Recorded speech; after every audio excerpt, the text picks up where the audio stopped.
Check, check, check. Just wrapped an incredible conversation with the legendary Salaam Remi. Check it out.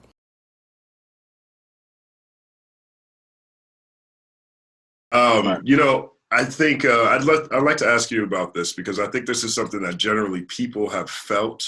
I don't have any headlines or stats to back this up, but I do feel like there's been a dearth of uh, culture songs or protest songs or songs that really delve into some of the challenges just being a human being and a part of a population that's marginalized for a little while. I felt that way, and I felt like it was a conversation that kept coming up around the uprisings.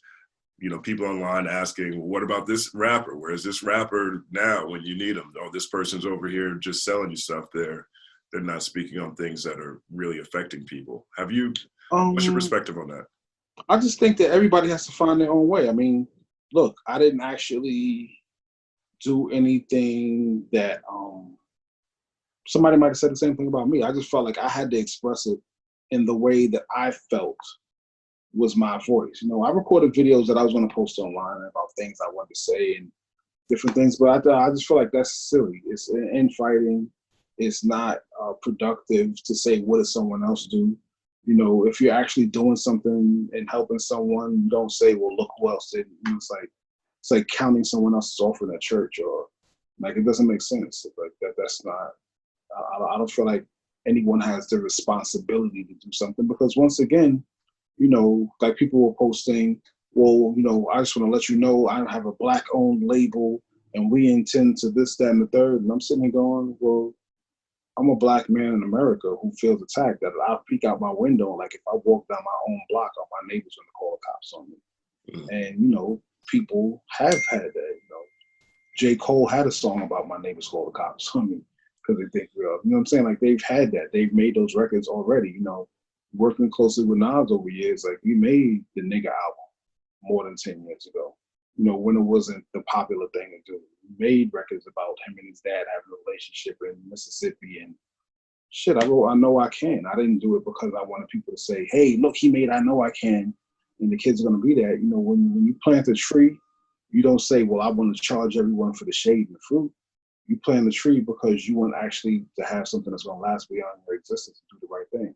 So, I love the question, but at the same time, it's not my conversation, because my conversation is to help and inspire, unselfishly, and moving things forward. There will be people who benefit from the efforts, hopefully, that I have, and I feel what I do that I will never know. As I look over your left shoulder and I see Fuji, the score, not only did it help the 3 people on the cover, it helped a lot of people who got inspired by that music and do things that I don't even know about. So, I know what my hand in was making that album never happen or whatever it was, but I'm not here for credit or to make anyone else feel like they're ashamed. Hopefully it inspires other people. And, with the song, I'm putting out the instrumental.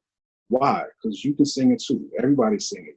Make your own versions of it. This is about helping people find a way. Sometimes when I was working in Sony, I was the executive at Sony for 5 years. Some days I'd sit in my office and just sing Amazing Grace in the lowest tone I could, just to warm my body up. You know what I'm saying? There's certain times when, the tones of Black music, the tones of what we know, what we brought from Africa, part of our gospel tone that turned into blues tone, that turned into rock tone, that turned into hip hop tone. It all makes a difference. And, once again, I'm using my strongest voice. It's something that I'm using to inspire my whole Black on Purpose project. And it's something that Nas said to me one day. He was like, hey, man, when we came here as slaves, the first thing they did was take our drums. And look what happened when we got our drums back. That's not Nasir's words, but it inspired me to say, use your drums to get the message across. I was having a conversation with Ninth Wonder not too long ago. And we were talking about tones, drums, very similar conversation that you just mentioned that you had with Nas. And one thing that he mentioned was that how certain sounds are more uplifting and certain sounds, certain tones are more depressing, more down. I'm not a music theorist. I've never played an instrument. But do you take those kind of things in considerations when you're putting together different songs and when you're putting together this project you're coming out with now? I just take what resonates with me. I mean, you know, the reality is there are some very, you know, Aretha Franklin, if you listen to the tones and the chords of it, it might make you feel like, oh, but at the same time, it makes me feel like my grandma. It makes me feel like the good things in life. It makes me feel like certain ways. So some people, you know, music theorize, I just look at how it makes me feel. If it makes me feel like I want to cry and I'm having the Holy Ghost, so, you know, or it makes me feel like dancing all at the same time, you know, I'm not scientific with, well, this chord is supposed to make that and that chord is supposed to make that. I just get back down to, you know, if you listen to any record I've ever done, there's a feeling there. And that feeling is something that can't be bought. It's something that can't be taught. You know, there's a thing where they say, Southern cuisine, you can get it in the recipe book, but soul food is told person to person. So what I'm talking about is the reality. What I'm talking about is, you know, I have a thing called Who Made the Tater Salad, which means that, you know, all these different people can come and study and say, hey, I know Black culture. I signed all the biggest Black music in the world. I signed Common, Most Def. I signed the Fugees. I signed Outkast. I did everything for her. Cool. Do you know who made the tater salad? And do you know what I'm talking about? And then someone like yourself in the boardroom will smile and understand what I just said. And at the end of the day, as a Black American, if you never heard the phrase, who made the tater salad? And understand what that means, and that you're not eating everybody's tater salad. That's how you're gonna live long. There's a certain issue with the tater salad at any function. This is part of our culture. You didn't live what I lived. So then that means there's gonna be certain frequencies I can tap into that's gonna trigger my, what I've referred to in the past as my nigga bone, but I'll be nice about it now. And what's gonna trigger my ancestors to say, this is how I wanna move right now. And that's the music I make. Anything that actually resonates with me on that level. And that's why I'm able to pull from things in the past. But most of the music, you know, L.A. Reid and myself, we would call it the brown sauce. You know, most of the music I make has some form of jazz, blues, gospel, 80s hip hop. You know what I'm saying? 80s into 90s hip hop. That's where I come from. Reggae. You know what I'm saying? That's all what you're gonna get from me. Have you had any thoughts about what you'd like to see progress from these most recent calamities, right? I mean, you know, you look at some of the battles we're still fighting. I personally am encouraged by the way I see, we'll use the music industry for an example, executives and Black people within these buildings organizing, trying to come up with a solution for the future, a way to prevent the continued exploitation of a lot of artists on these labels. But what are your thoughts on that?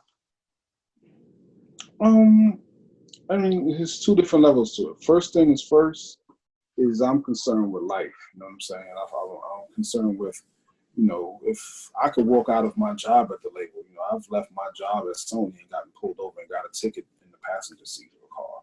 You know what I'm saying? And if the cop wanted to be an asshole, I could have been in a bad position on Fifth Avenue over nothing. Nothing at all, just them having an attitude. So first things first, I'm concerned about people having a life issue right now and helping save lives. You know, with the COVID into these different issues, we're also dealing with physical warfare, which is, you know, how those things are happening, but we're dealing with emotional warfare, people grieving and not having the opportunity to kind of feel how they need to feel about it, you know what I'm saying? And psychologically feeling like, well, something might happen to me. Now you have a fear, now you have all these different issues going on. And then I'm back at the spiritual, which is the only thing that can heal the physical and the psychological, emotional space. So when it gets back to the corporations and all those things, I mean, people have a job, you know what I'm saying? They have an opportunity to get into it, but we can always say, well, Barack didn't do anything, but he was a politician. At the end of the day, a politician is someone who negotiates and gets something for us while they get something for them. And you're still negotiating within it. So if you're in a company and the company's purpose is to make profit, no matter which position it is you're taking in it, you have to somehow serve what the company wants. And does the company truly care? No, they're just politicians. The heads of the company, there isn't a major record company that is owned by the CEO or the top corporate people here now. None of them, except for Limbo Votnik owns Warner outside of Warner, but he's not even exactly the executive in it. Everyone else is living for their bonus and to keep their job, which is the same way a politician lives for his seat in Congress. If we keep electing him, then he gets to shift money around in his community and help, you know, ask for money for what's going to happen. So they're no more than politicians in the corporate space. And then if you're of us, the way record companies work, they put Democrats at the door to get you in and make you feel nice, and they put a Republican on finance and HR so you don't get anywhere. That's what happens. That's what I experienced, and that's what I understand. I read Wise Intelligence letter to Sony saying, hey, if you're at Sony and, your Black Lives Matter unless you're an artist signed to Sony. So I understood it, but my expression of it is that, as an artist and a creative, I sat in, at the top of a corporate. I only reported to Doug Morris, the CEO of the worldwide company for 5 years. And the way I looked at it was that I understand why things go that way. When you're getting paid to do certain things, we all can get ahead. You know what I'm saying? I've had a great career that spans back to the 80s. I've had a gold or platinum plaque almost every year since. I have a blessed career. My dad was in the business. He was able to show me the ropes and protect me through a lot of different things that people experience. I still have some pitfalls. But when I get to a point where I still look at it and have to spend $100,000 doing audits on a company that I worked at, and then turn around and get hundreds of thousands in cash that was sitting around that was mine, that wasn't coming to me. And then on top of that, end up finding $1 million plus in things that weren't credit to my account. I had the money and the opportunity to do it, but I also am a producer approaching 50 years old who's not looking for work. I don't care if I'm ruffling feathers. Accountants and lawyers didn't say, hey, you really should go with these guys and find your... No, they're playing nice because they want to stay in the graces of the machine.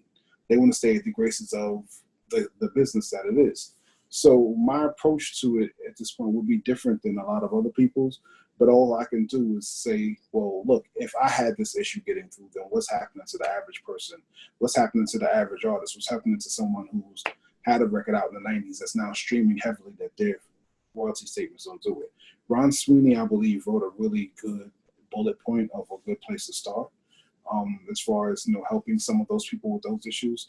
The people who are working in the companies, yes, you can be a voice and you can do certain things, but the reality is that your boss is still like, it's like, look at the NFL. Like, if they say, hey, well, the NFL is this, well, why did Goodell didn't apologize until he realized that the quarterbacks needed the defensive linemen and that these linemen would have a whole lot of paralyzed quarterbacks if they didn't protect them, huh? Oh, then you apologize that week? Okay, well, cool. Well, how about just cutting the players in on what the owners are making? Or you just want to protect the owners, or you just want to protect your side of it. So what's the difference with a record company? And I'm not making an attack on the record company. I'm making an attack on just doing what's the right thing. What's the right issues. I understand it because I worked in it. I know all three of the major companies. Rob Stringer sat in the office right next to me for 5 years, like shared a wall. Like, I knock on the wall and he go, hello? Like, we were in that same space. I know Lucy Range. I've been to his homes in London, in California. I know Maxwell Sada. I sat in his office and we worked on artists as he was coming up doing different levels of A&R and running companies. I know these people. I don't have any issue with them. It's just that I can also say that as an artist, there's so many things that you have to fight for in order to get it. And now we're at a new day where, everyone has to find their way to use their voice. Would you advise an artist now to go into a major label contract or a label deal at all, or would you advise in a different There are benefits. The benefit is that, the major companies still have the best way of marketing you to the masses around the world. There's a system set up for that. I wouldn't say not to do it. I would say that you have to have your head on it and know what you're doing. It's like saying, well, only buy your house in cash because not use mortgages. Don't use credit. It's like, well, one way is like you're getting some cash now, but you're going to pay a dividend on it later. And the other way is like, well, you just take the big risk. And if you win big. You have to have both sides of it involved in order for you to have a balanced, approach and completion of it. So I just think, there's no one answer to that. I think that now with the internet, yes, you do have an opportunity to do certain things, but there are going to be certain things that you're not able to accomplish, without having something that goes to a major system. What was the hardest part about putting together this project that you're working on now? You sound really introspective and sentimental when you're describing the process or at least describing your experiences as a Black man and then remaking the song in February. But, you know, is this any different than a normal process given everything that's happening in the world, or is it about the same? I think that the state of the world totally changed my process and perspective. I mean, the reality is that, you know, this is, if I don't do anything else, I had to make this song. If I don't do anything else, I have to do Black on Purpose. All the proceeds from, you know, the merch that I'm wearing now, all the way down to the records and everything that I'm doing is going back into foundations. You know, the video, which I'm not sure if you've seen yet, but the video starts with Sandra Bland, who is, you know, July 13th marks 5 years from when she passed away. And the reality is that if George Floyd would have made it to the precinct, it might have been the same thing. We might not have a video. We might not have seen it. We might not have had the uprising. You know, the audacity of the officer putting his hand in his pocket and leaning on his neck for that long, it really meant something, you know, and I utilized the video as a way to express all these different things happening or weighing on my shoulders and weighing on the artist as we're sitting down and, you know, singing a song, but it's more than a song. It's an issue that's not going anywhere. When this week is over and when this news cycle is over, I'm still a large Black man that has to walk around and think twice whenever I'm going to get into anywhere near police. I have to think about racism. I have to think about all the different things that I've overcome. And just because I've been able to make it to a certain point doesn't make it any better, because if it's not me, it's my brother.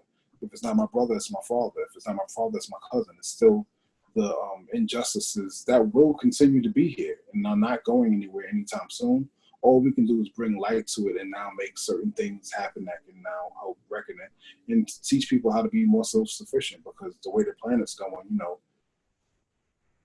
things are different and things will be different. It won't be just like it was, you know. The pale white elephant in the room is dancing and it's all over everyone's pinky toe. So we will not be comfortable just sitting back how it was. And the most, you know, the hardest part was me emotionally feeling like, wow, this is really what I'm going through. It's not just a song. You know what I'm saying? This is more than a song. This is my life. And this is everyone's life. And also dealing with the artists and getting them to do it. They're not just singing, they're emoting what we're feeling now, because everyone has to feel this. If you don't feel it, then it wasn't even a conversation. And if you listen to it and you don't feel it, then the conversation is not for you. This is Black on Purpose. A Black man talking to Black people. See you get way out of this. What do you, I guess, what year was that? Was it 2008 was the Nigga album? Was that 2007. 2007. As you look back on that project, you know, the process of putting it together, but also the music you guys made from that, how do you feel about it in a 2020 light mind frame? I mean, I just feel like at the end of the day, that was, you know, there's probably maybe a song or two on the actual album that I actually ended up really producing that was still there. Some of the songs we put out early and maybe were leaked and different things happened with it.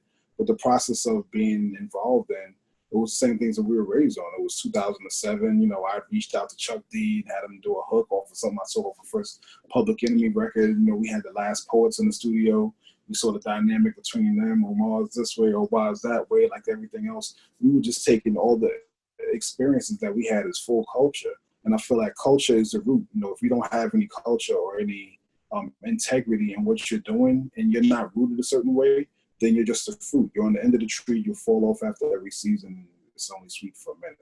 You know what I'm saying? But the root appreciates the rain, and the root appreciates the growth, and the root appreciates the sunny days. You're going to take it all in stride and continue to prosper through it. And I just feel like, you know, what we were able to work on for all of those songs, and even the inspiration was like, I need to do something that's actually going to speak to people in a way that they haven't been spoken to recently, because a lot of times they're focused on the flash. I just had a conversation with Rhymefest for a piece I'm working on. Well, I just submitted for Revolt, and it's looking at the evolution of hip hop and politics. And, you know, talking to a number of the different sources, I think there's always more emphasis on what's happening now and how we got here. And it's always more difficult for people to talk about what everybody should do next for there to be broader progress. And one thing that Rhymefest said was that every rapper should have a local politician that they know their policies and talk about it the way we talk about our neighborhoods, or the way that we talk about, you know, the conditions of our environments. And that would bring people to knowing more specifically about these innocuous figures who control so much power locally, but also on the government level. I mean, I like what do the you think? grassroots approach, the same way that you can talk about your local gangster, or you talk about your local everything. You also have to have the mindset to understand what's what. And, it's still, once again, we're talking about politics. And when we're talking about politics, it means, if the Supreme Court decides on a ruling, we say the Supreme Court knocked it down. Well, it doesn't mean that everybody on the Supreme Court voted how you wanted it to. You have to have more people who did certain things. So everyone's record is up for review. Everyone's motives are up for review. Everyone's opportunity to do it. I think that that's a great idea on the grassroots approach. So Rhymefest should organize that, because I'm sure he knows a rapper in every state who can help bring that across in an eloquent way. But it's going to take all shapes and sizes. And still, even then we have the politics. But we're still fighting against the politics have to change the laws. And if we have the House, then do we have the Senate? And if we have the Senate, then you know what I'm saying? So there's so many levels of it. There is no one way to fix this. There is no one opportunity to really just change what's going on. I think it's an opportunity to bring it all to light, but this is the age of Aquarius. My dad's been telling me since I was a little kid, everything in darkness will come to light. You will know McDonald's is not food, but you will still eat it, huh? Okay, but it's cardboard and it's never going to spoil. Oh, but you're going to eat it, huh? So what's it going to do in your body? But you still got the line around the block for McDonald's, especially during the pandemic when it's one of the few places open. Well, if they know that, this person's a bad person and they're still going to vote for it because it's more convenient, as they would say, the 85ers don't got to clue, the 10% knows better, the 5% of the righteous ones, they got to keep pushing forward. We know what happens, but how is this going to change? I don't have that answer. Just like we don't have a clear, great candidate. We just know that if we go for Biden, we get rid of the one that we had. Right. You mentioned the album earlier, the score over my shoulder here. It's this is my wall of my 24 most important albums. They're not necessarily the albums that I think are the best, but they're the ones that are most important to me. Fugees is actually on my top 10 albums of all time list. Right. But when you think back at that process of making that album, and is there anything that you would change about that project? Did you love everything that came out the way it was? Did you have to make some concessions on some certain songs? The reality is that my involvement in the score was really prior to the score. I did, Blended on Reality was the group's first album. I did Nappy Head's remix, which was really a new record that we just kept the same title because that's the session we were in that was paying for it. And then I did a remix of Vocab, but then their version of Vocab with a little bit of a remix actually became the hit. And then it became time to figure out new records. And I recorded Fujila with them before they even got the budget for the second album, which was the score. And in doing Fujila, it kind of gave a vibe that a lot of the score's energy was based on. And there's a song that we did that never came out. And then even the idea for Killing Me Softly was something that Prods asked me, hey, if you're doing Killing Me Softly, how would you do it? Maybe like Bonita Applebaum, and then they went and said, you know what I'm saying? So, if you listen to the bass line on Killing Me Softly, it's reminiscent of the Nappy Heads bass line that I did, on their first hit single per se. So the reality is that my involvement with the score was by inspiring them. And what I told them at the time was, rather than me trying to produce it, you produce it. And then I'll come back and listen. And if I hear anything or suggestions, I'll give you that. So I feel like I was part of the album as an inspiration and a mentor and someone to help them figure out what voices they already had in themselves, and also someone to help the public understand what talent they had. I was bridging the gap, if you were to say. And that's really my role with a lot of artists. It's not just about the records I make. It's about the records I make that helps them know who they are better. And then now, before Wyclef, there was no Will I Am. There was no person like that. There was no Akon. Before Lauryn Hill, Lauryn Hill shaped all the singers after her, all of them, and a few from before her time too. You know what I'm saying? The reality is that, she's one of one. Praz's Air was the pop era of the score, where he could take the soulfulness of Lauryn and the eclecticness of Wyclef and understand that's a hit. I like that. That's Ghetto Superstar. That's Praz's Air. If you look at the album, it says executive producer Praz, co-executive producers Wyclef and Lauryn. Why would they do such a thing? Pras has that, yeah, that's him. So the reality is that that group was being mentored by me, but they also were showing me the potential of my same amount of work. If I get the right talent, then we work on a song and get the right song on it, how far it can potentially go. And everything after that for me was actually gravy. The song that stands out to me the most, because when I was a kid, it was the most impressive, was the international remix, the Fujila International remix. And there's a part where they're rapping in Creole, they're rapping in Japanese. First time I'd ever heard. Right. That's Wyclef's version of the song. There were 3 remixes of Fujila on the album.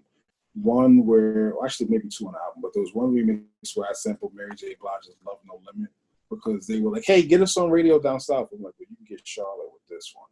And then there was another one that Handel Tucker did with Sly, and maybe Sly and Robbie. So there was a reggae remix.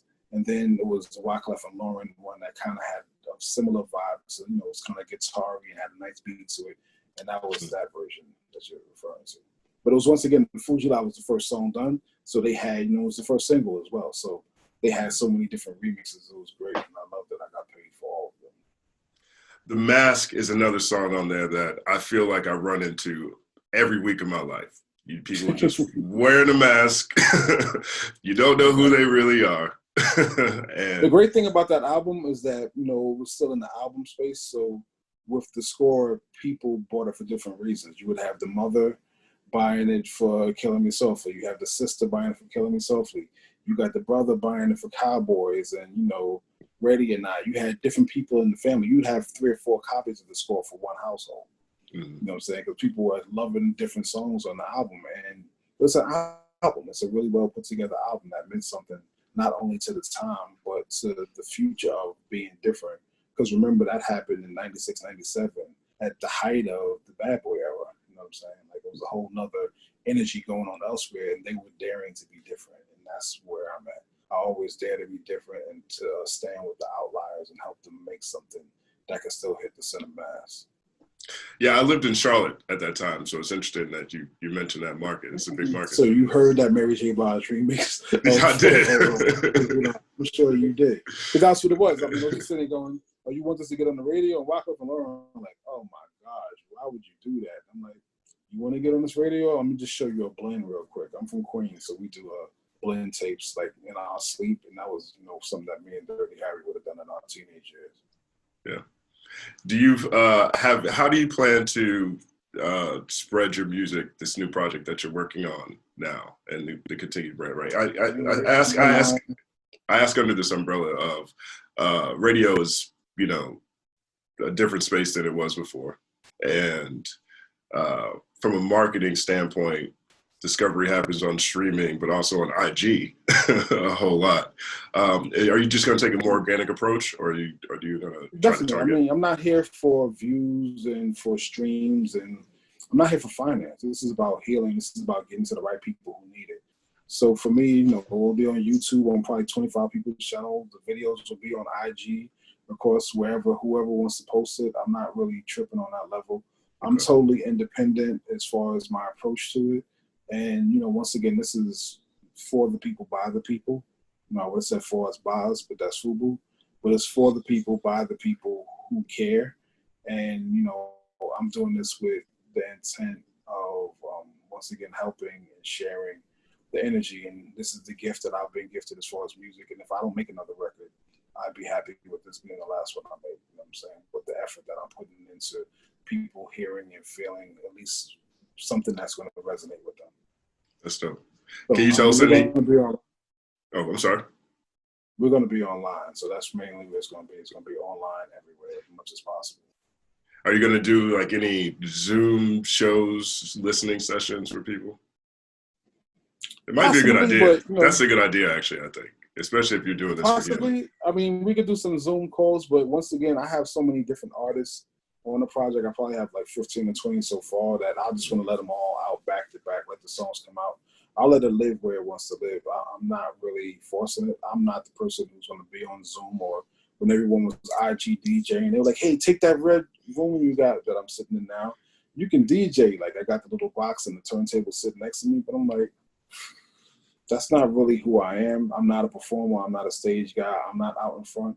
I send the music and let the music speak for me. So you'll see visuals and you'll hear the music, and that voice for me is stronger than me personally being everywhere. Where I will be is making my message clear and calling the people that I need to call to make sure that they give it a shot. Who else is on the project? Is there anything else you could tell us about it? The quick rundown is like I have Busta, Dougie Fresh, Nas, Jennifer Hudson. All the artists that are on this song also have other songs on it as well. Tidra Moses, Bilal, Case, Momo Fresh, who I actually dropped a single with earlier this year. Called Emojis. That song will probably be on as well as another. That's all I can think off the top of my head. But it's still all coming together, and I'm wrapping it up at the moment. So it could be anybody behind the wall on the record the same way. I just have two more questions. One of which is, you're at a point in your career where you've accomplished most things that I would say most artists would love to accomplish at some point in their life, from the independent level to working on different artists, but also to having a seat inside of one of the most powerful music organizations on the planet. And, I'm very interested in how you look at your life now where you are, because the way you're describing making music for yourself, you don't have anything else, you're not doing this for money, you don't have any other, career-wise goals that you have described yet. How do you look at what you've added to the space and what you've done? How would you describe, your life and your career and your ability to affect people? I mean, I'm really satisfied with everything that I've done so far. And, I had records out since I was 14 years old. I'm 48 now. I'm just at a point where it's like, cool. I've had success with records. Some things people heard. Some things I play that never came out 20 years ago that still give me goosebumps that I love. For me, I started something in 2016 that I called Do It For The Culture. And out of that set of songs that I put forward became Miguel's Come Through and Chill, which was like, yo, Miguel, let's put it on SoundCloud tonight. Tonight? Yes, tonight. Like, what about the business? I don't care. Just put it out tonight. You know what I'm saying? And then that song actually eventually getting the Grammy nomination and still becoming certain people's favorite song. That's the only reason to create at this point for me. If it's not actually something for the culture, the EPs I put out last year with Terrace Martin and Bodega Band and Joel Ortiz and just keeping my creative on the A level, whatever I think is culturally relevant. And also doing things that people might not do because it's popular. It's something that just feels good. It feels like the right record. I love the record I did for A$AP Ferg with Brent Fires, but that's not I'm trying to get paid record. This is I'm trying to get music out that makes a difference type of situation. And, doing it for the culture, do it for the culture as a reggae side. We won the Red Bull Culture Clash in Kingston, Jamaica last year.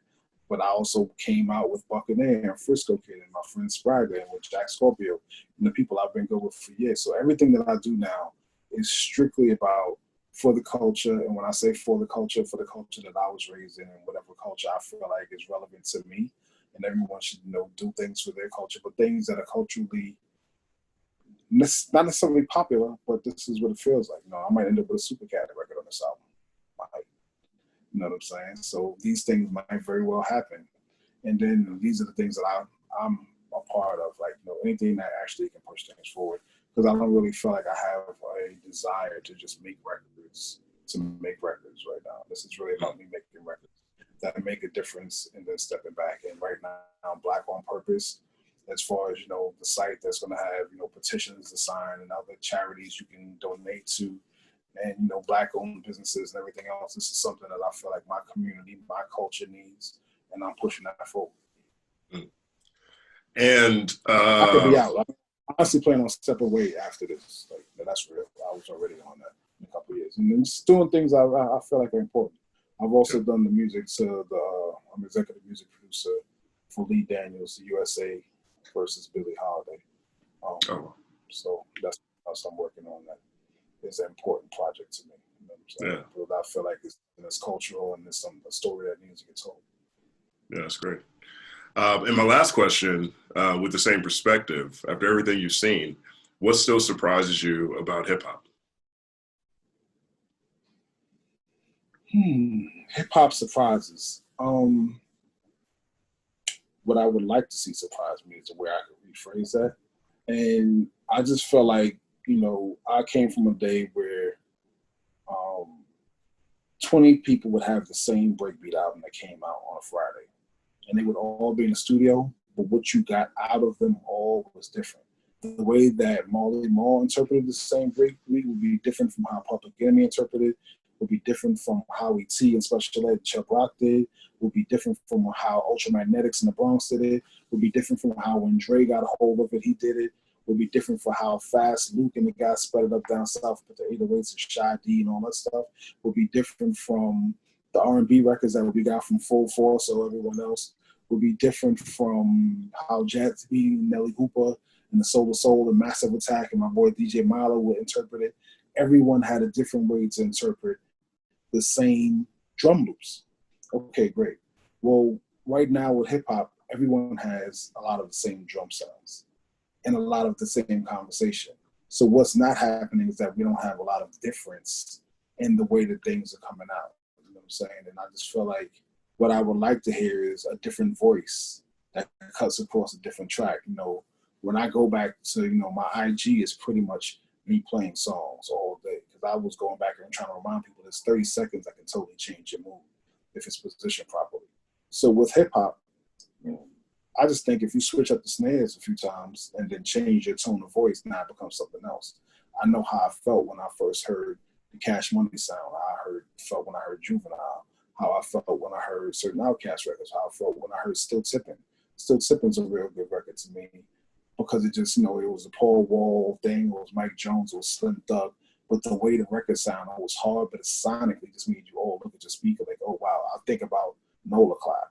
You know what I'm saying? When I heard Juvenile and Wacko and Skip, that record felt like, okay, it put me in the mood. When I would hear the way that Trick Daddy and the Miami Cats, you know, what kind of do, shut up, okay. Like it was a sonic thing as well as that. When I heard the way that Luda would approach stuff, when I heard how T.I. would do different stuff, even when Jeezy and Akon, you know, Soul Survival, what was that? It was its own experience. I just think that what I would love to hear from hip hop is just a difference of opinion happening musically as well as lyrically. Because sometimes everything just sounds like it's going through one way and you don't necessarily get all those different voices being bold enough to do whatever they feel like. And that's what made the score different. You know, taking the Bronx Tales, I Only Have Eyes for You, the Flamingos theme, and then going somewhere else all together with it. That was like, okay, wow, you stepped outside the box. And I just feel like the difference is what I always live for personally.